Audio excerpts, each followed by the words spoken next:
కూడా చూడండి, మనము కూడా ధైర్యం తెచ్చుకోవాలండి. సమస్యల్లో కుమిలిపోతున్న, కష్టాలు ముంచి వేస్తున్న ధైర్యం తెచ్చుకొని ప్రార్థన చేయాలండి. కొరింథీయులకు పత్రికలోనికి పౌలు గారు ప్రార్థిస్తున్న నేను ఎక్కడ బలహీనుడో అక్కడే బలవంతుడిని. మన బలహీనతలు సాతానుకు చూడకూడదండి. మన బలహీనతలో బలము కలిగి ప్రార్థన చేయాలి. అలా చేసినప్పుడు ఖచ్చితంగా దేవుడు మన ప్రార్థన ఆలపిస్తాడు. ఏమో చెప్తాడండి, వెంటనే ఆయన వారిని పలకరించి, మనల్ని ఎవరిని పలకరించకపోయినా దేవుడు పలకరించే దేవుడు అండి. నీ కష్టములను ఒంటరిగా ఆయన విడిచిపెట్టాడు. అట్లాగే లూకా సువార్త 7వ అధ్యాయం 11వ వచనం చూడండి. లూకా సువార్త 7వ అధ్యాయం. వెంటనే ఆయన నయీనను ఒక ఊరికి వెళ్ళొచ్చుండగా ఆయన శిష్యులను బహు జన సమూహమును ఆయనతో కూడా వెళ్ళుచుండిరి. ఆయన ఆ ఊరి గవిని ఎదుకు వచ్చినప్పుడు చనిపోయిన ఒకడు వెలుపలికి తోసుకొని పోవచ్చుండెను. అతని తల్లికి అతడొక్కడే కుమారుడు, ఆమె విధవరాలు. ఆ ఊరి జనులు అనేకులు ఆమెతో కూడా ఉండేది. చాలండి, ఇక్కడ చిన్న సంఘటన అండి. నయనాను నాకు ఊరు ఉందండి. ఆ ఊరికి దేవుడు వెలుచుండగా ఒక విధవరాలి కుమారుడండి, ఒక విధవరాలి కుమారుడు చనిపోయి అలా తీసుకువెళ్తూ ఉంటే యేసు ప్రభు గారు వచ్చి చూస్తాడండి. చూసి ఏమన్నా చూడండి, ప్రభు ఆమెను చూచి ఆమె ఎదుగు వచ్చి కనికరపడి ఏడవద్దని ఆమెతో చెప్పి దగ్గరకు వచ్చి పాడిన ముట్టెను కనుక మోయుచున్న వారు నిలిచిరి. ఆయన చిన్నవాడ నెమ్మదితో చెప్పునగా ఆ చనిపోయిన వాడు లేచి కూర్చుండి మాట్లాడసాగాను. ఆయన అతని తల్లికి అప్పగించాను. అలాగే మన వాక్యము జాగ్రత్తగా వినాలండి. వాక్యము శ్రద్ధగా వినాలి. వాక్యము రెండంచుల ఖడ్గములు అడిగండి. ఖడ్గముకి ఒక చోటే పొదులుండింది. యేసయ్య వాక్యానికి 2 చోట్ల పొదులుండిందండి. అది చూడ పొదులుండింది, ఇటు చూడ పొదులుండింది. మాటలు జాగ్రత్తగా వినాలండి. ఏమన్నాడు ఆయన? ఆ ఊరి జనులు ఆమెతో కూడా ఉంటారు. ప్రభు ఆమెను చూచి ఆమె యందు కనికరపడి ఏడవద్దని ఆమెతో చెప్పి, దేవుడు మన చూసి కనికరపడతాడండి. మన బాధలో ఆయన కూడా పాలి భాగస్తుడు అవుతాడండి. ఏమంటాడు? ఏ చూచి కనికపడి ఏడవద్దు చెప్పి దగ్గరగా వచ్చి పాడిన ముట్టగా మోయిచున్న వారు నిలిచినండి. మనకి ఎంత పెద్ద సమస్య ఉన్నా సరే దేవుడు విడిపించగల సమర్థుడు. యేసే అంటాడు కదండి, నాకు అసాధ్యమైనది కలదా అని దేవుడు అడగలేదండి. అడిగే దేవుడు ఆయన. మనం విశ్వాసం ఉండి ప్రార్థన విడువల ప్రార్థన చేస్తూ ఉండాలండి. అట్లాగే 3 చదువుకుందాం. నీ తోడు చాలగా. ఆయన తోడు ఉన్నప్పుడు మనకు ఏ భయము ఉండదు. భయపడుతుంది తోడుంటే. ఆయన తోడుందని మన భయం లేదా? ఒంటరిగా ఒక గదిలో పడుకోవాలంటే భయం వస్తుంది. అది నీతో పాటు ఇంకొకరు పడుకుంటే నీకు భయం వస్తుందా? రాదండి. కానీ యేసయ్య నీకు తోడుగా ఉన్నప్పుడు నువ్వు ఎవరికి భయపడాలి? ఏ మనిషిని ఏం చేస్తాడు? ఏ దురాత్మ ప్రభావం నిన్ను ముట్టిందండి. యేసయ్య తోడుగా ఉంటే ఏ దురాత్మ ప్రభావం కూడా నీ దగ్గర కూడా రాదండి. మార్కు సువార్త 4వ అధ్యాయం 35వ వచనం. మార్కు సువార్త 4వ అధ్యాయం 35వ వచనం. ఆ దినమే సాయంకాలం అయినప్పుడు ఆయన అద్దరికి పోవాలని వారితో చెప్పగా వారి జనులను పంపివేసి ఆయనను ఉన్నపాడిన చిన్న దేవుళ్ళు తీసుకుని పోయి ఆయన వెంబడి మరిన్ని దోణులు వచ్చాను. చదవండి. అప్పుడు పెద్ద తుఫాను రేగి ఆయన ఉన్న దోణి మీద కొట్టినందున ధోని నిండిపోయాను. సరే అండి, జాగ్రత్తగా వినండి. ధోనిలో శిష్యులందరూ యేసుని ఎక్కించుకొని ధోనిలో ప్రయాణం చేస్తూ ఉన్నారండి. ప్రయాణం చేస్తూ ఉంటే ఏం జరిగింది చెప్పండి? పెద్ద తుఫాను రేగి ఆయన ఉన్న ధోని మీద అలలు కొట్టినందున ధోనే నిండిపోయాను. అర్థమైందండి? తుఫాను పెద్దగా వస్తుందా, చిన్నగా స్టార్ట్ అయిందండి? చెప్పాలి. తుఫాను పెద్దగా స్టార్ట్ అయిపోతా, చిన్న చిన్నగా పెద్దదైందా? తెలీదు మీకు. తుఫాను రాలేదా? మీ ఊరికి రాలేదా? వర్షాలు రాలేదా? వర్షాలు చిన్న చిన్న చిన్న స్టార్ట్ అయ్యి పెద్ద వర్షం అయిందా, లేదా ఒకసారి పెద్ద వర్షం పడిపోతా? చిన్న స్టార్ట్ అయింది కదా. అట్లాగే వీళ్ళని పెద్ద తుఫాను తగిలిందంట. చిన్నగా తుఫాను రేగుతున్నప్పుడు ఒక్కడనే ఏసై లేపాడా? లేపలేదు. తోడున్నాడు ఏసయ్య, పక్కనే పడుకున్నాడు. అయినా అయ్యా చిన్న తుఫాను స్టార్ట్ అవుతుంది అయ్యా, తండ్రి లేకయ్యా ఒక్కసారి చూడయ్యా అన్నాడా? అనలేదండి. సరే ఆ పక్కనే వచ్చిన చూడండి. అలాగే ఆయన ఉన్న ధోని మీద అలలు కొట్టినందున ధోనే నిండిపోయిందంట. ధోని ఒక్కసారి నిండిపోతండి. కొంచెం కొంచెం నిండిద్దా ధోని? కొంచెం కొంచెం నిండితే ఒక్కసారి నిండిద్దా? చెప్పాలి. కొంచెం కొంచెంగా ధోని మొత్తం నిండిపోద్ది. అదేంటి? ఇప్పుడు ధోని కొంచెం నీళ్ళు దగ్గర కంగారు పడాలా పడకూడదా? కంగారు పడి వేసే లేపకూడదా? లేపాలి. అంతేగాని ధోని మొత్తం నిండిపోయినాక ఏసే దగ్గరకు వచ్చి నీకు చింత లేదా అని అడుగుతారండి జనాలు. మనకు కూడా మన సమస్యలలో ఒక చిన్న సమస్య మొదలవుతుండగానే తండ్రికి ప్రార్థన చేయండి.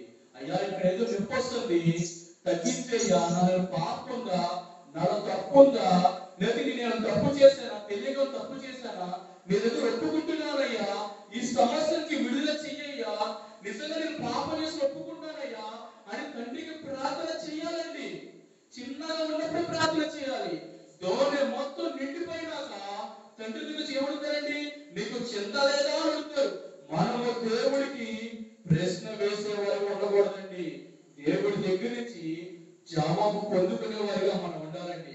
ఒక చిన్న సమస్య, చిన్న వ్యాధి, చిన్న రోగం మన జీవితంలో స్టార్ట్ అవుతుండగానే దేవుడికి ప్రార్థన చేయాలని మొట్టమొదటి దేవుడు ప్రార్థన చేయాలి. మనుషుల దగ్గర పరిగెత్తడం కాదు.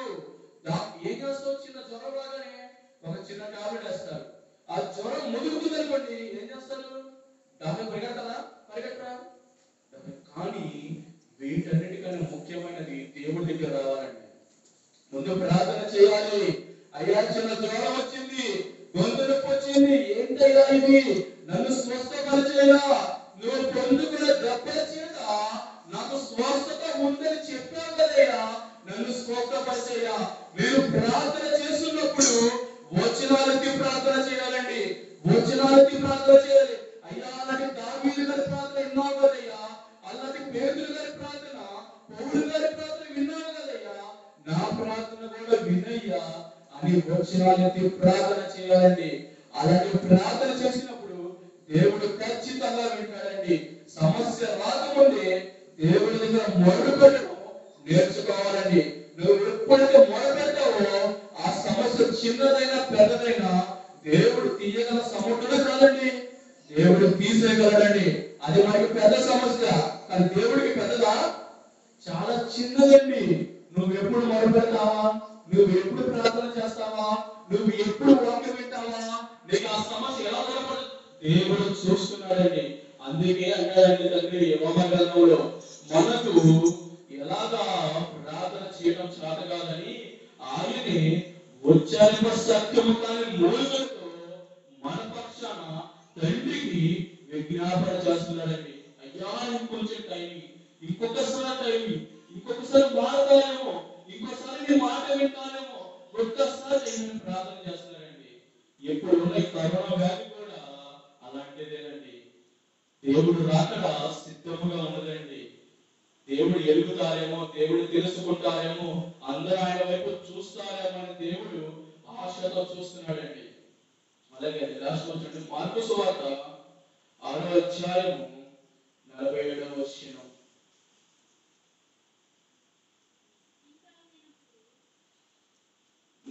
చదువుకున్నామండి. సరే 4వ వచనం చదువుకున్నామండి. నీ నీడ చాలయ్యా. లూకా సువార్త 10:35. లూకా సువార్త 10:35. మనము కూడా మనం పాటలు పాడతామండి, ఉజ్జీవంతో పాటలు పాడతాం. ఆ పాటలే ఒక ప్రార్థన. అలాగే ప్రార్థన చేయాలండి. నీ మాట చాలయ్యా, నీ చూపు చాలయ్యా, నీ తోడు చాలయ్యా, నీ నీడ చాలయ్యా. తండ్రి, నాకు ఎక్కడ క్షేమం లేదయ్యా, నీ మందిరంలో నాకు క్షేమం ఉందయ్యా అని ప్రార్థన చేయాలండి. లూకా సువార్త 10:38. అంతటా వారు ప్రయాణమైపోవచ్చుండగా ఆయన ఒక గ్రామంలో ప్రవేశించాను. మార్తా అనే ఒక స్త్రీ ఆయన ఇంట చేర్చుకొనెను. ఆమెకు మరియాను సహోదరుడెను. ఈమె యేసు పాదం మీద కూర్చుండి చాలండి. ఆయన ప్రయాణమే అంతటా వారి ప్రయాణమే పోచుండగా ఆయన ఒక గ్రామంలో ప్రవేశించాను. మార్తా ఒక స్త్రీ ఆయనను ఇంట చేర్చుకుందండి. మార్తా మరియా, మీరు ఆల్రెడీ వాక్యం వినే ఉంటారు. మార్తా మరియా అక్క చెల్లెలండి. ఆయన రాజు, వాళ్ళ తమ్ముడు కూడా ఉంటారు. సరే, ఇంట చేర్చుకొని మార్తా గారు ఏం చేస్తున్నారంట? మరియాను సహోదరుడు. ఆమె యేసు పాదం మీద కూర్చుని ఆయన బోధ వినుచుండేనండి. ఏం చేస్తుందండి? యేసయ్య పాదాల దగ్గర కూర్చుని నీ నీడ చాలయ్యా అని చెప్పి ఆయన బోధ వింటుందండి. కానీ మాట ఏం చేస్తుంది? విస్తారమైన పనులు పెట్టుకొని ఏమన్నా చూడండి ఒకసారి. 40 మాట విస్తారమైన పని పెట్టుకున్న చేత తొందరపడి ఆయన యొద్దకు వచ్చి, ప్రభువా, నేను ఒంటరిగా పని చేయుటకు నా సహోదరిని నన్ను విడిచిపెట్టినందున చాలండి. ఏమంటుందండి?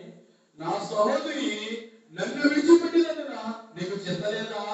ప్రతి ఒక్కళ్ళు యేసయ్యని ఇలాగా వ్యతిరేకంగా మాట్లాడేవాళ్ళని నీకు చెత్తలేదా? నీకు బాధ లేదా?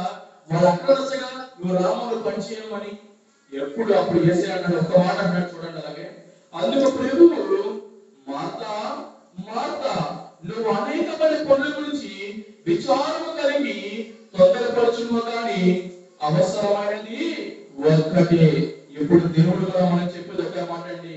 మనము అనేక పనులు పెట్టుకున్నా సరే మనకు అవసరమైనది ఒక్కటే. అవసరమైనది తండ్రి ప్రార్థన, వాక్యము అన్నది ఎప్పుడు మనం మర్చిపోకూడదండి. అట్లా చూడండి, మరియా ఉత్తమమైన దాన్ని ఏర్పరచుకునే కనుక అది ఆమె యొద్ద నుండి తీసివేయబడదని ఆమెతో చెప్పాను. మనము కూడా ఉత్తమమైనదని ఏర్పరచుకోవాలండి. దేవుడి దగ్గర ఉత్తమమైనదని అడగాలండి. అంతేగాని అయ్యా నా బిడ్డలకి ఆస్తులు ఇవ్వు, నా బిడ్డలకి అంతస్తులు ఇవ్వు, నా బిడ్డలకి మంచి పేరు, ఇది మంచి అనండి. కానీ వీటి అన్నిటిలో ముందు అయ్యా నేను పరలోక రాజ్యం చేస్తున్నాను, నాతో పాటు నా కుమారులు, నా కుమార్తెలు, నా బంధువులు కూడా పరలోక రాజ్యానికి చేరాలయ్యా అని మొదటిగా ప్రార్థన చేయండి. ఏమన్నాడు? మొదటిగా మన ఆయన పని చేస్తే మన పని ఆయన చేస్తాడు. ఏమన్నాడు? మొదటిగా నా నీతిని, నా రాజ్యాన్ని వెతుకు, తర్వాత నీకు అవన్నీ అనుగ్రహింపబడి దేవుడు చెప్పలేదండి? చెప్పాడు. బాగా మీరు గుర్తుపెట్టుకోండి. తండ్రి నిజంగా మీరు పరలోక రాజ్యానికి వెళ్ళినాక యేసయ్య ఒకే ఒక ప్రశ్న అడుగుతున్న ఆధారం మీకు చెప్పాను ఒకసారి. ఒకే ఒక ప్రశ్న అండి. ఏ ప్రశ్న? నువ్వు ఎన్ని ఆస్తులు సంపాదించుకున్నావు, నువ్వు ఎంతమంది బిడ్డలు కన్నావు, ఎంతమంది ఉద్యోగాలు ఇచ్చావు అని దేవుడు అడగలేదు. నువ్వు ఎన్ని ఆత్మలు రక్షించగలిగిన ఈ జీవిత మొత్తంలో ఎన్ని ఆత్మల్ని దేవుడి నడిపించావు, ఎంతమంది నీ వల్ల మారారు, ఎంతమంది నీతో పాటు పర్వత రాజ్యానికి చేరారు, ఎన్ని ఆత్మలు రక్షించగలిగి దేవుడు ఆ ప్రశ్న వేసినప్పుడు మనము యథార్థంగా దేవుడు సమాధానం చెప్పాలండి. అలా చెప్పాలి అంటే మనతో పాటు ఇంకొకరి పర్వత రాజ్యాన్ని తీసుకెళ్ళాలి మనం. అర్థమైందండి? ఇలా చేసినప్పుడు మాత్రమే మనం దేవుడి కృపను పొందుకోగలమండి. లాస్ట్ ముగించేస్తాను. మార్కు మార్కు సువార్త 5వ అధ్యాయం 25వ వచనం. 12 ఏళ్ల నుండి రక్తస్రావం కలిగిన ఒక స్త్రీ ఉండేను. ఆమె అనేక వైద్యుల చేత ఎన్నో తిప్పలు పడి తనకు కలిగినందుకు వ్యాయామం చేసుకొని ఎంత మాత్రము ప్రయోజనం లేక మరింత సంకటపడెను. ఎన్ని సంవత్సరాలు? 12 సంవత్సరాలు ఇచ్చండి. మనకు కూడా అలాంటి రోగాలే ఉన్నా ఆమె అనుకుంది ఆమెలాగే మనం కూడా భావించాలండి. ఆమె యేసుని గురించి విని నేను ఆయన వస్త్రమును ముట్టిన బాగుపడాలనుకొని జన సమూహంలో ఆయన వెనుకకు వచ్చి ఆయన వస్త్రమును ముట్టెను. వెంటనే ఆమె రక్తధార కట్టెను. అర్థమైందండి? చిన్న విషయం చెప్తారంటే జాగ్రత్తగా వినండి. ఇప్పుడు యేసయ్యని ఇప్పుడు అంటే ఏదైనా ఎవరో ఒకరు వచ్చారనుకోండి, ఎవరో కార్పొరేటర్ ఎమ్మెల్యే ఎవరు వచ్చారనుకోండి, ఎంతో మంది వెంబడిస్తారు. కానీ యేసయ్యని అక్కడ ఎంతమంది వెంబడిస్తుంటారండి? సుమారుగా 1,00,000 మంది, ఒక 20,000, ఒక 50 మంది వెంబడిస్తారా? వెంబడిస్తారు. కానీ ఈమెకి 12 సంవత్సరాల రోగం ఉందండి. ఆ రోగం ఉన్నప్పుడు అంతమంది జనాలు సిగ్గుపడలా, అంతమంది జనాలు భయపడలా. నాకు నా వ్యాధి చాలు, నేను స్వస్థత పొందుకుంటే చాలు, నాకు ఆ సిగ్గు అవసరం, నాకు ఆ భయం అవసరం, నేను దేవుడి వస్త్రములు తాకితే చాలు అనుకుందండి. మనం కూడా ఎన్ని బాధలు ఎన్ని కష్టాలు వచ్చినా మందిరానికి రావాలి, దేవుడి వాక్యం వినాలి అని నిశ్చయించుకోవాలండి. చిన్న బాధ లాగానే, చిన్న కష్టం లాగానే, ఒక జ్వరం లాగానే అయ్యా నేను రాలేని మందికి, నువ్వు మందిరానికి వస్తే డాక్టర్ స్వస్థపరచలేదండి, పరమ వైద్యుడు యేసయ్యను స్వస్థపరుస్తాడు అనే నమ్మకంతో నువ్వు మందిరం రావాలండి. సిగ్గు భయము దేవుడి దగ్గర ఎప్పుడు ఉండకూడదండి. అలా లేదు కాబట్టి 12 సంవత్సరాలు రోగులు స్వస్థత పొందుతుందండి. మనము కూడా అలాంటి ప్రార్థనలు, అలాంటి విశ్వాసం మనం కలిగి ఉండాలండి. ముగించేస్తాండి. లాస్ట్ చిన్న మాట, ఒక మాట చెప్తానండి. మనము కూడా దేవుడిలాగా విశ్వాసంలో ప్రార్థన చేయాలి, పౌలు గారిలాగా ప్రార్థన చేయాలి. మన ప్రార్థన విశ్వాసం పెరగాలి అంటే మనం ఏం చేయాలో 2 మాటలు చెప్పి ముగించేస్తాను, జాగ్రత్తగా వినండి. యోహాను సువార్త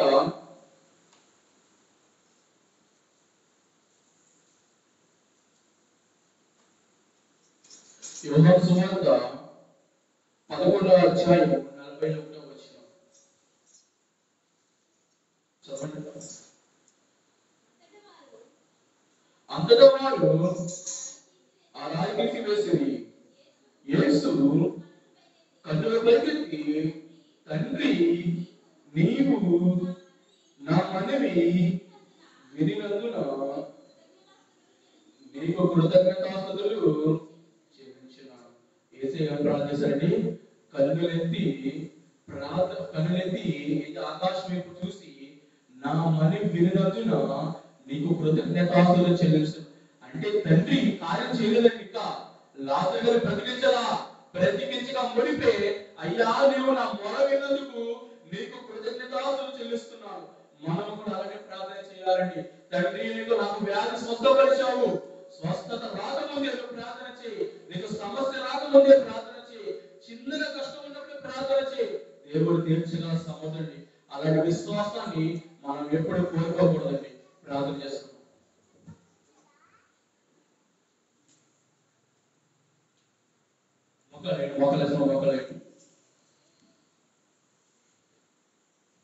జీవగల తండ్రి, గొప్ప దేవుడా, పరమ తండ్రి మీకు స్తోత్రం.